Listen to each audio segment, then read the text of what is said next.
to their futures. Soldiers speak out.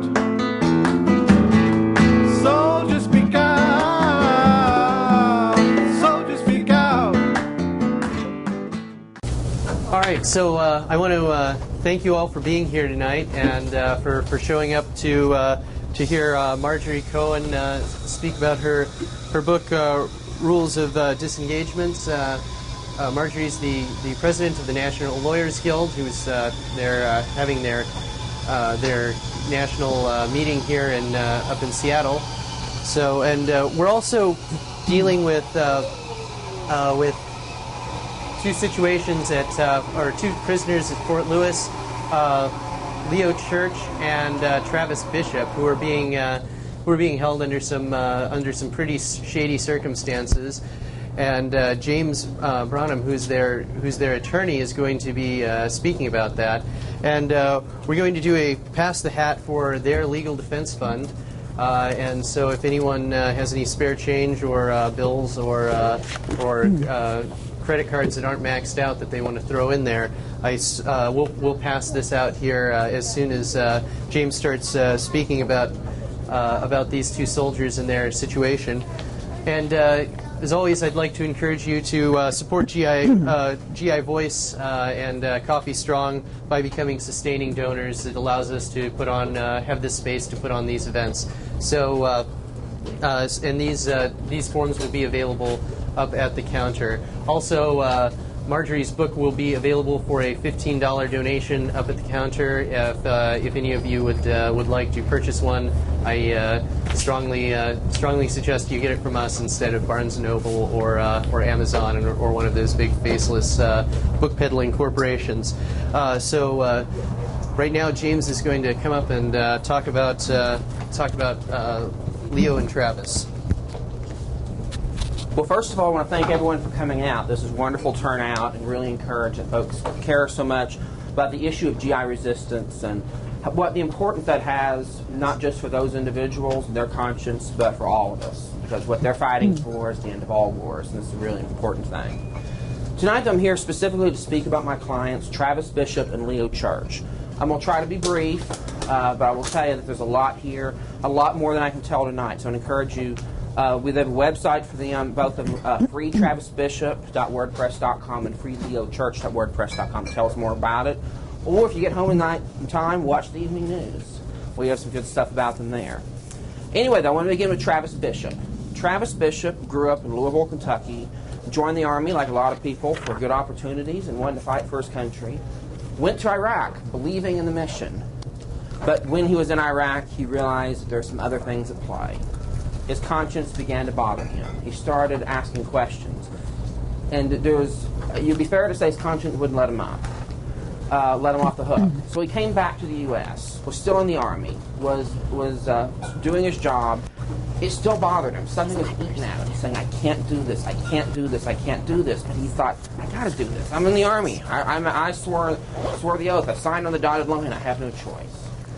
Well, 3 days before his deployment was scheduled, he met some old friends, and they happened to be volunteers with the Under the Hood GI Coffee House, an organization a lot like this one. And those folks got to talking about Travis, about his upcoming deployment, and they said, hey, Travis, you sound like a conscientious objector. And he said, well, what's that? And got to talking to them. He'd never really heard about it.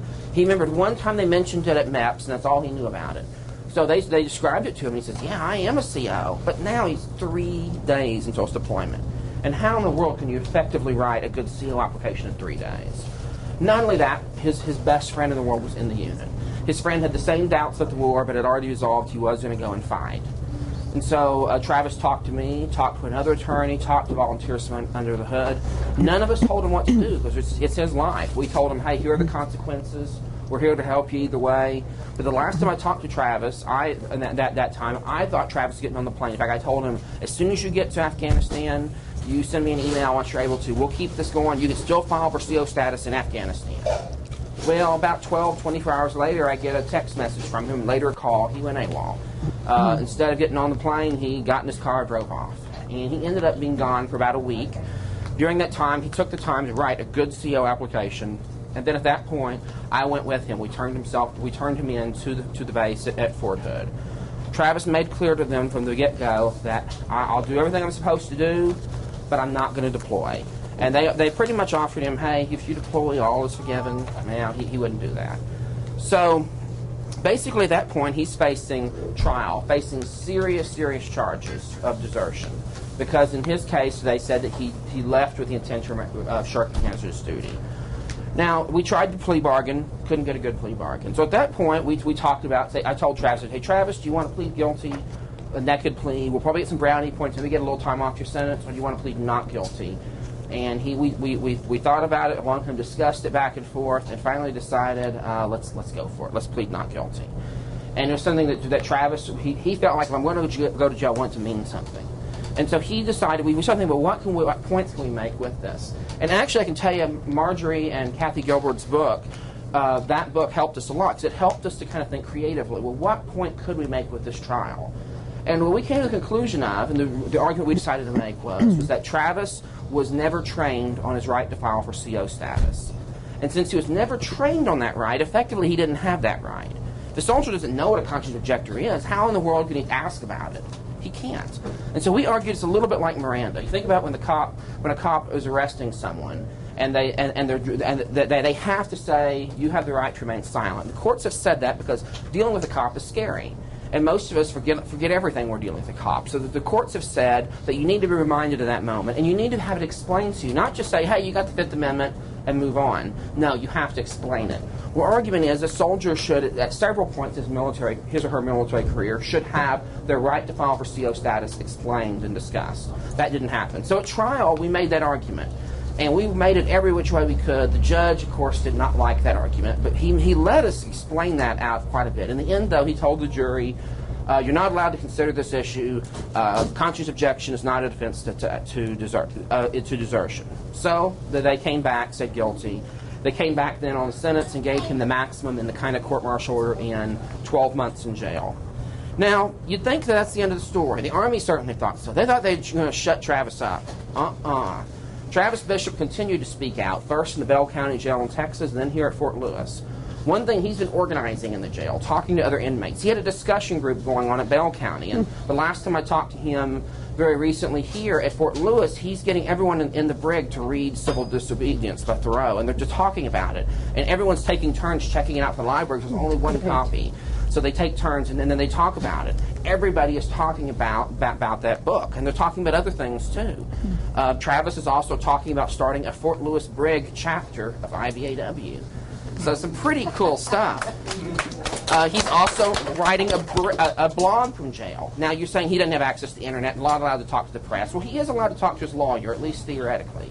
And so he mails me his blog posts, and I put them online. And you can find those again at freetravisbishop.wordpress.com. So some good stuff happening. That said, there's some major problems we'll talk about in a second. Okay, now we got to switch gears. Leo Church. Now, how did Leo Church come in? Because I didn't represent Leo for his trial. He had another lawyer for his trial.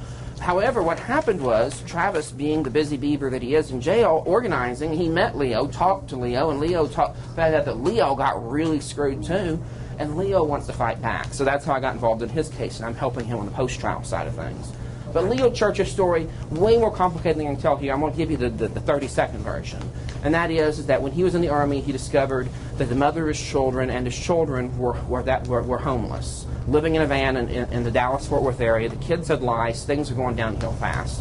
So he went up there to get them, got the kids, brought them back to Fort Hood, tried to get help, was denied, not given any access to housing, not given any access to child care, didn't know what to do. He went AWOL. Was AWOL for quite a bit of time, was later apprehended. A bunch of other stuff happened. In the interim there, the woman who would later marry, she became pregnant, but he didn't want his new child to go through what the other kids had been through. And so he gave that child, him and his wife, they gave up that child for adoption while he was back at Fort Hood dealing with things. Just a sad situation. Never should have happened, but that's what did go down. He ended up getting sentenced to a fair amount of jail time. I believe he got an 8-month sentence. He got some credit for time served, but still has some more time to go. And basically, at the end of the day, Leo Church is in jail because he put his family first. And whatever you think of his decision, to me, your highest obligation is to your family. And so I think he did the right thing myself. The Army obviously didn't see it that way. Okay, now what's happened since those two guys have been sent to Fort Lewis? Well, Fort Lewis Brig is a fairly new brig. They had horrible problems before. It was dilapidated. There were some other issues going on, but they remodeled it, shut it down, remodeled it, and then even sent out a press release talking about how wonderful the new facility is. Did this in August. Well, the guys got there about a month later, and what happened when they first got there was early on I got a phone call from one of them saying, "Hey, the jail official said, hey, we'd like to set up a phone call. Your clients want to talk to you." And I said, "Sure." Every other brig, that's not a big deal at all. But when I got to talk to them, turns out what happened was they said, "Well, Leo can talk to you, but Travis can't." And I said, "Well, why?" They said, "Well, Travis is on medical hold." Like, medical hold? Well, why? Is he can't hold the phone? What's the problem here? And they said, "No, when you're on medical hold, you don't get to use the phone." And they said something about communicable diseases. Now, I don't know. Do they transmit them over the phone lines? I don't know. But they wouldn't let him use the phone because of communicable diseases. And then when Leo I was going to talk to, they said, "Well, he's not." Leo said, "Well, I can't tell you much. The guards are in the room with me." And I was like, So I said, well, "Leo, hand the phone to the guard." And I said, "Look, sir, we're supposed to have a private, privileged conversation here with my client. What's going on?" And he says, "Well, we don't let prisoners in phone rooms with themselves." I said, "Well, don't you have an attorney room?" They say, "No, that's not set up yet." I said, "Well, when will that be set up?" He said, I don't know." I said, "Well, okay, give me back Leo on the phone. I'll talk to them some more, but you need, let me talk to your legal office." And I later called the legal office. They promised me a lawyer would call. Never got that call. Anyway, I talked with Leo some. He told me a little bit, but said, "There's a bunch more, James, I can't tell you because they're in the room with me." Well, a few days later, I got a call from Travis. They finally decided that he didn't have the cooties and he could use the phone. So he calls me, and he says a bunch more stuff. But he says at several points that there's more I can't tell you. Look for your mail. So I got a letter a short time later, and the letters in and out of the jail to lawyers are normally not read, aren't supposed to be read. Who knows if they're following the law or not. So I got a letter. In that letter, there's some serious allegations. One was that Leo and Travis both had female guards watching them when they're using the bathroom and taking showers. That was really upsetting, especially to Leo. That really upset him a lot. Also, though, Travis told me that Leo was strip searched in a room where cameras normally are running. And we haven't yet definitively proven whether the cameras were or are not on. What we do know, and Fort Lewis has confirmed it, was a strip search did take place in a room where cameras usually are on. Again, that's humiliating. There's no reason to do that. No, I can't think of any possible reason for that. Since then, we've had some other issues. LeGrand Jones, a local attorney, tried to visit them, and he was told he couldn't come on base. There's been a lot more I won't go into tonight. Basically, what it comes down to is that Travis and Leo have been denied the constitutional rights under the 6th and 8th Amendments. 6th Amendment is your right to counsel, which includes your right to have an honest heart-to-heart talk with your lawyer without anyone listening in, without anyone recording it, and we have no assurance. In fact, from what we know of, in fact, Fort Lewis today and some of their responses conceded that at least in some cases they did record phone calls. Completely unconstitutional, completely illegal. Then you have the 8th Amendment. 8th Amendment forbids cruel and unusual punishment. Doesn't matter who you are, doesn't matter what crime you did. Charles Manson, horrible mass murderers, are protected from cruel and unusual punishment. Surely if that's the case, then Travis and Leo should be too. But cruel and unusual punishment includes humiliating actions such as having jailers of the opposite gender watch them during those personal moments, and having the strip searches happen with cameras running. There's no reason why that should happen. Completely unacceptable. Fort Lewis right now is still stonewalling. If you watch the news tonight, you can hear a lot of spin, a lot of really creative ways of addressing this. But basically, Fort Lewis has conceded. They've made it clear, yes, we do have female guards watching male prisoners during these times. They say that the regs allow them to do it. Well, if that's the case, I think the public needs to know about it. We need to get those regs changed. And there needs to be some answers. Why are they doing this? Just because they're allowed to do it. Just because you can do it doesn't make it right. So anyway, as far as the next steps, we are, after I see the guys, also I tried to visit the guys today. They told me at first, they said I can't go in because I ran a background check. Finally, they were convinced, yeah, we could run a background check. But then they went on to say, well, we can't let you, Dave, we don't have enough guards on duty at the jail for you to visit. Now, I don't know. You can tell me. I don't think I'm that dangerous of a guy, but they won't let me in to see them. They will let me in tomorrow. So once I see them, we get the details. What we're going to be doing is sending a demand letter to the president, laying out what these problems are, and then we'll be filing under UCMJ Article 138 an official complaint, asking, well, I should say, demanding that these things change. And if that doesn't change, it goes all the way up the chain of command. So we're starting the ball rolling there. We also are looking at some federal civil rights, some litigation there. We're going to be hitting them every way we can. Along with that, we also have the appeals running. On Travis' case in particular, we are appealing, trying to get the law changed. Though that issue that we mentioned earlier, the right to be educated about CO rights, that's the reason why Travis pled not guilty, is to be able to appeal it and to try to get the law changed through the courts. So anyway, I encourage folks, if you can, give to the defense fund. We're running it real frugal, but we need every penny we can.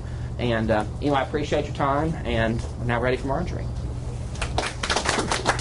Well, that was James Brannum, who is the co-chair of the National Lawyers Guild's Military Law Task Force and one of the most tenacious advocates for GI rights. And I think we should give him another hand.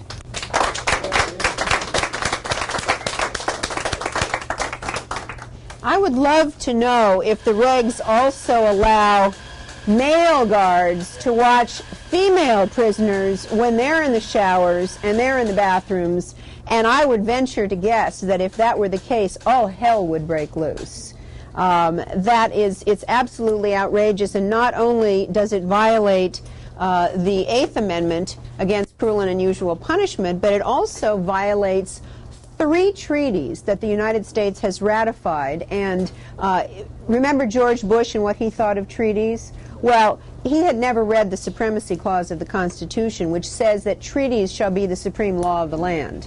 And we have 3 treaties that say that people shall be protected not just against torture, but also against cruel, inhuman, and degrading treatment or punishment. And there is nothing more humiliating and degrading.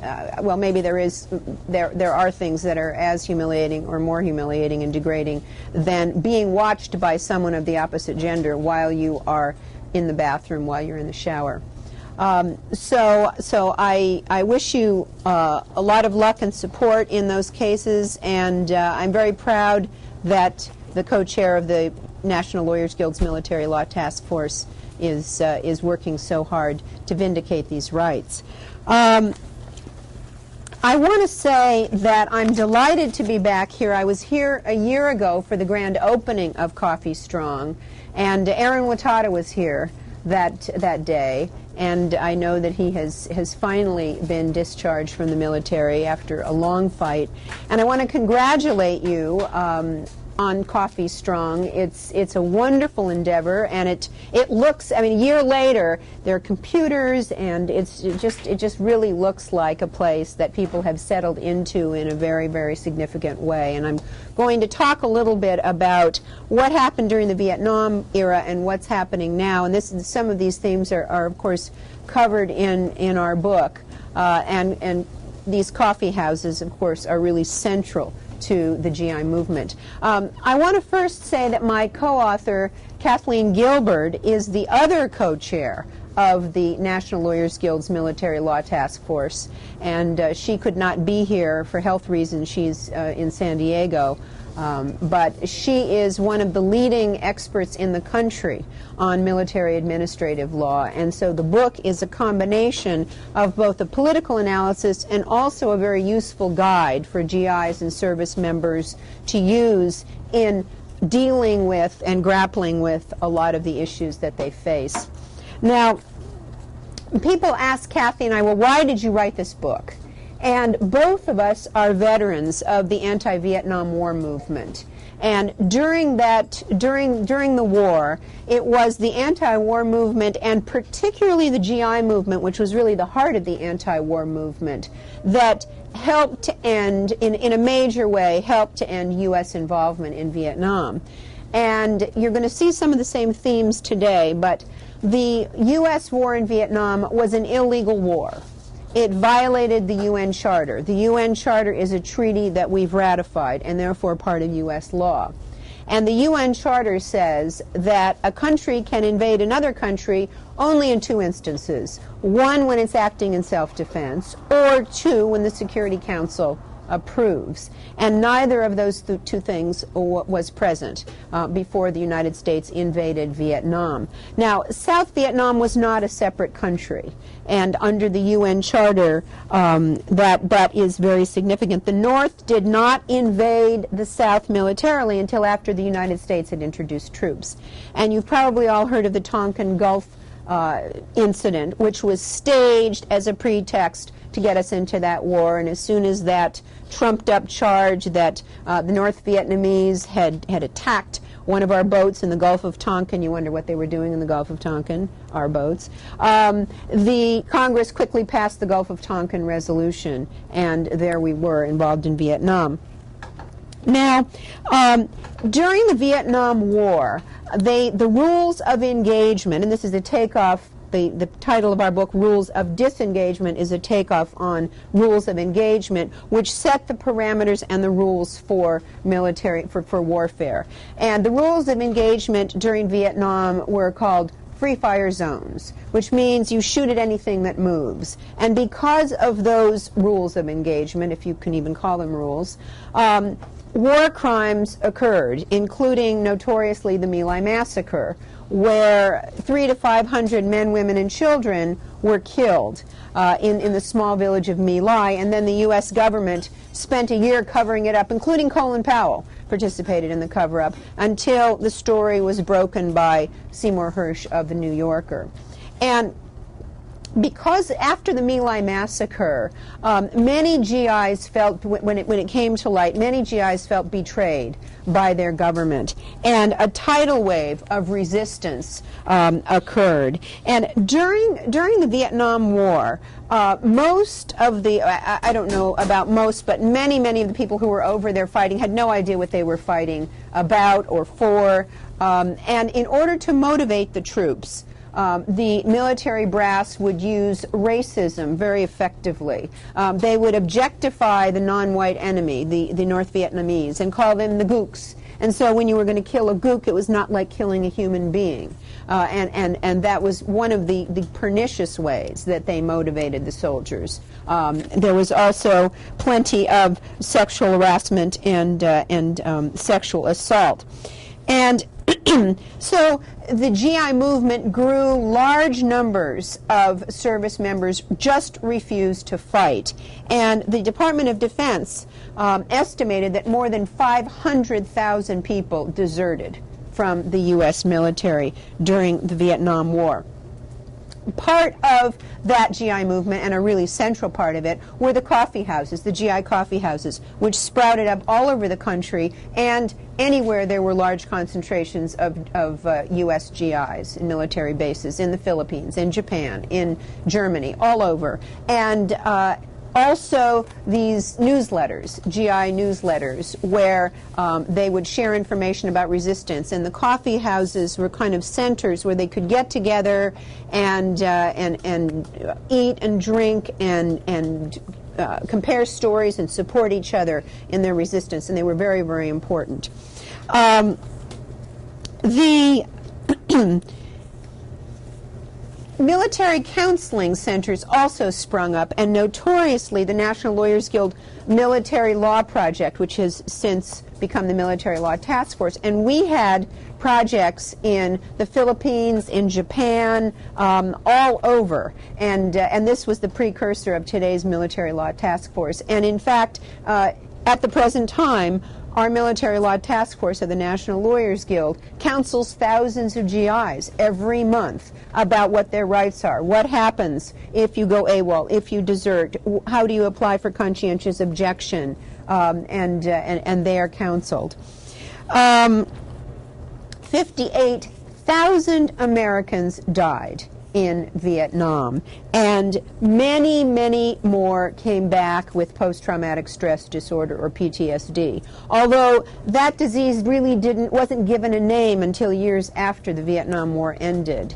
And large numbers of GIs committed suicide. There are some people who estimate that more people committed suicide after they came back from Vietnam than were actually killed in the war, which is just an astounding number. One of the real tragedies of the Vietnam War is that the war is still going on for many people in Vietnam because of Agent Orange. How many of you have heard of Agent Orange? From 1961 to 1971, the United States sprayed about 12% of the landmass of Vietnam with large quantities of Agent Orange, which contained huge concentrations of dioxin. Dioxin is one of the most dangerous chemicals known to man. It is classified as a carcinogen, a cancer-causing substance, by the World Health Organization, and as a teratogen by the American Academy of Medicine. Between 2.5 and 4.8 million Vietnamese were exposed to Agent Orange. And the Vietnamese who were exposed, and many of our GIs as well, and I'm going to talk about that, suffered cancers and heart disease, liver damage, but their children and grandchildren in some ways suffered even more, because children in Vietnam are still being born with incredible deformities that you can't even imagine. And I'll get to that in a minute. The forests and jungles were devastated and denuded. They may never grow back. Animals that the communities relied on for their subsistence are extinct. Erosion, desertification from this Agent Orange has contributed to global warming. Now, the U.S. government and the chemical companies that manufactured Agent Orange, including Dow and Monsanto, knew that dioxin was a byproduct that would occur in Agent Orange when it was manufactured at very high heat very rapidly. And yet, because it was profitable, they continued to manufacture it that way. They also knew that dioxin was a deadly chemical because they had a study called the Bionetic study that the government sponsored, which showed that even low levels of dioxin produce significant birth defects in deformities in offspring, unborn offspring of laboratory animals. But they suppressed the Bionetic study. And it wasn't until it came to light that they actually stopped spraying Agent Orange. The U.S. soldiers who served in Vietnam have had many similar kinds of maladies, and in fact, just recently they've now added to that list of official illnesses caused by Agent Orange Parkinson's disease and ischemic heart disease, which is basically hardening of the arteries. The U.S. Vietnam veterans sued the chemical companies, 22 of them, including Dow and Monsanto, and they settled out of court for $180 million, which gave few plaintiffs more than a few $1,000s each. But the veterans won a legislative victory, and now they receive $1.52 billion a year in benefits. But when the Vietnamese victims, the so-called intended victims of Agent Orange, sued, U.S. District Judge Jack Weinstein threw the case out of court. He said that they had not proved that Agent Orange was a poison weapon as prohibited by the Hague Convention. Well, what really was going on is that when the chemical companies agreed to the settlement with the U.S. veterans, Judge Weinstein guaranteed the chemical companies, assured the chemical companies that their liability was over, and he was making good on his promise. The Vietnamese victims appealed Judge Weinstein's ruling to the Second Circuit Court of Appeals. The decision was affirmed. It went to the Supreme Court. The Supreme Court refused to hear the case. But in their pleadings to the Supreme Court, the chemical companies admitted that the harm to these victims was foreseeable. They said, we didn't intend the harm, but it was foreseeable. Which, I mean, even lawyers who are great at parsing words can't really explain how something can be foreseeable and not intended. I was lucky in May of this year to be one of 7 judges from 3 continents in Paris on the International People's Tribunal of Conscience for the Vietnamese victims of Agent Orange. And for 2 days we heard testimony from 27 victims, witnesses, U.S. GI veterans from Vietnam, and journalists and doctors and experts. And I just wanted to give you a couple of examples of the testimony that we heard. Mai Jung-woo was a member of the Army of South Vietnam. He carried barrels of the chemicals on his back. His sons could not walk or function normally. Their limbs gradually curled up, and they could only crawl. They died at the ages of 23 and 25. And To Nha Tran is a French Vietnamese who worked as a journalist during the spraying. Her daughter weighed 6.6 pounds at the age of 3 months, and her skin began shredding, and she could not bear to have skin contact or simple demonstrations of love. She died at 17 months, weighing 6.6 pounds. Ms. To described a woman who gave birth to a ball with no human form. Many children are born without brains. Others make inhuman sounds.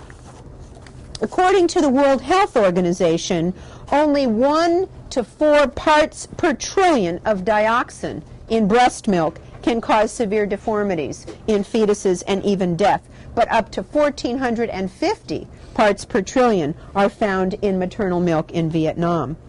One of the experts who testified in this tribunal, Dr. Jean Stellman, wrote the seminal article about Agent Orange in the journal Nature. And she testified, and I quote, "This is the largest unstudied environmental disaster in the world, except for natural disasters." Another doctor, Dr. Jean Grassman, talked about how Agent Orange dioxin changes the DNA. It's a potent cell dysregulator, she said. Many ecosystems have been destroyed, and there are still what they call hotspots in certain parts of Vietnam where it has not been cleaned up, and people are continuing to be poisoned by Agent Orange.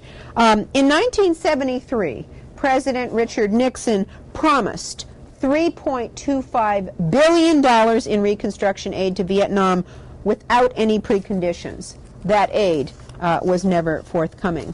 The tribunal found that the U.S. government and the chemical companies were guilty of war crimes, crimes against humanity, and ecocide during the illegal war of aggression in Vietnam. And besides the 58,000 Americans who were killed, 3 to 4 million Indo-Chinese were killed as well. And people say, well, why are you talking about this now? Well, first of all, the Vietnamese are trying to get compensation, but the U.S. veterans still do not have sufficient compensation either.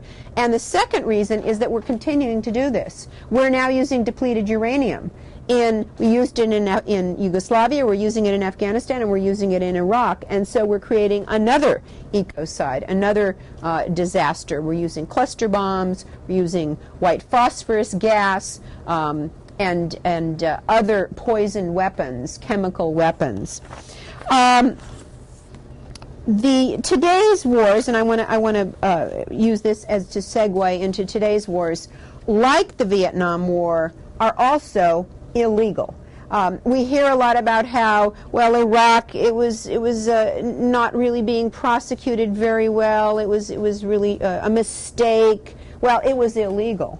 It was illegal, and it still is illegal. And the same with Afghanistan, the so-called right war, the war that Obama said he was going to fight when he ended the war in Iraq, the war that Time magazine called the right war. And now, astoundingly, there are some Democrats in Congress that are threatening to cut the funds for the war in Afghanistan if he steps up the troops. And I read this morning before I left San Diego, right at the top of Huffington Post, that Obama secretly sent, 12 or 14,000 troops? 13. I knew it was 12 to 14. It was 13. 13,000 troops to Afghanistan. Well, both the wars in Iraq and Afghanistan are illegal. They're not just ill-advised. They're not just unwinnable. They're not just mistakes. They're illegal. And people really need to know that. They both violate the UN Charter. Neither one of them was done in self-defense. Neither one was approved by the Security Council. In Iraq, The weapons of mass destruction never materialized. The Bush administration knew that Saddam Hussein's navy had been really neutralized by the Gulf War, by years of punishing sanctions, by the nearly daily bombings in the no-fly zones. Former weapons inspectors said they don't have these WMDs, and Hans Blix and the UN inspectors said, give us more time. And yet this was predetermined. They had decided to go into Iraq come hell or high water. If Saddam Hussein had said, come on in, put your bases here, we'll give you some sweet deals for your oil companies, he'd still be there today. And likewise, try as they might, and they waterboarded two men over 200 times to try to get them to make a connection between Saddam Hussein and al-Qaeda. There was no such connection. It was not done in self-defense. Saddam Hussein had not attacked any country for 12 years. Likewise, Afghanistan. Afghanistan was not done in self-defense. Afghanistan never attacked the United States. The Taliban, the government of Afghanistan, former governor of Afghanistan, never attacked the United States. 19 men, 15 of whom were from Saudi Arabia, were the culprits on 9/11.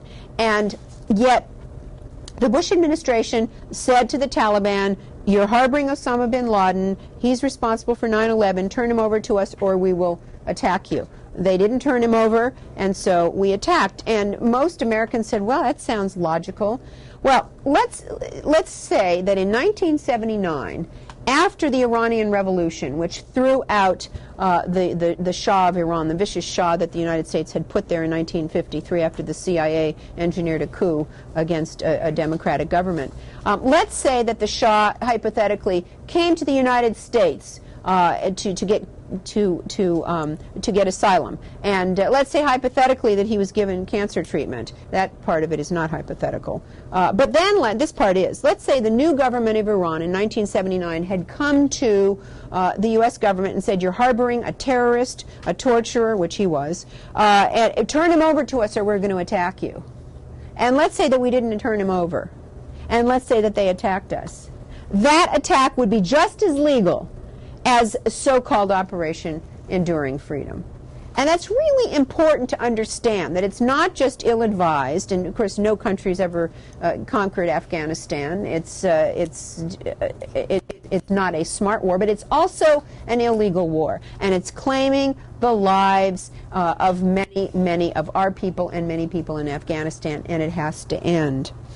Racism is also being used today to motivate our soldiers to fight. But instead of being called gooks, they're called hajis, or ragheads, which is a derogatory term.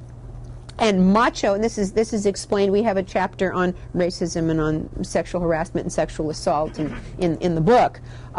Sexual harassment and sexual assault are also used to motivate soldiers. This whole macho culture that if you don't fight like a man, then you're not a real soldier. And there is growing resistance, as we see, to these wars. I've testified as an expert witness in a number of hearings, courts-martial and military hearings, with some success, although it depends on the judge. Usually they'll let this testimony come into the, if at all, into the mitigation phase, not necessarily the guilt phase. But my testimony corroborates the reasonableness of the service members' position that the war, fill in the blank, in Iraq, in Afghanistan, is illegal. There is a duty to obey lawful orders. There's also a duty to disobey unlawful orders. This comes from Nuremberg, and it's in the Uniform Code of Military Justice. And so my testimony is that an order to deploy to an unlawful war is an unlawful order. And therefore, these service members who refuse to deploy to these illegal wars are acting lawfully. Now, it has not, to my knowledge, succeeded in exonerating anyone, but in the sentencing phase, we've had some very good luck in mitigation of sentence with this testimony. Today, we have also, and this came out in the Winter Soldier hearings. How many of you are familiar with the Winter Soldier hearings? Yeah, most of you. that we also have something like free fire zones. We talk about rules of engagement, how they change, how service members are told basically whatever you think is appropriate. And a lot of these guys, they're young, they're terrified, they're in these urban situations, at least in Iraq and in the mountains in Afghanistan. They don't know who the enemy and who's the enemy and who isn't, and this is leading to the commission of war crimes. But the policy is coming from the top. We have an epidemic of PTSD. The RAND Corporation estimated that 300,000 of our service members are suffering from PTSD or major depression, and growing numbers of suicides, an epidemic of suicides as well. The medical care that our service members receive is a national scandal, and because they are so desperate for troops, they redeploy unfit troops. Both psychologically and physically unfit.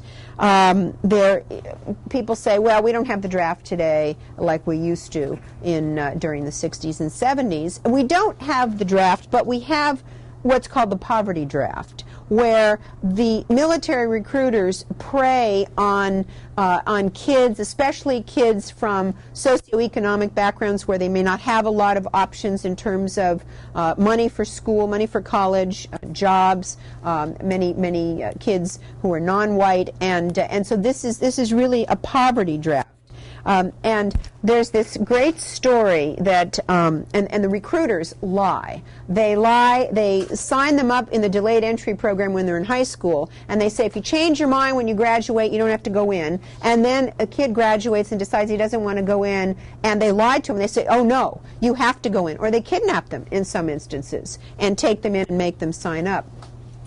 And they're notorious for lying. There was a story about a military recruiter who died, and when he got to the pearly gates, he said to St. Peter, who you see at the pearly gates? I think it is St. Peter. You know, I'm not up on my saints, but I think it's St. Peter. Even though I was born on All Saints Day, I'm not up on the saints. St. Peter, he said, well, St. Peter said, where do you want to go? Do you want to go to heaven or hell? And the military recruiter said, well, what's the difference?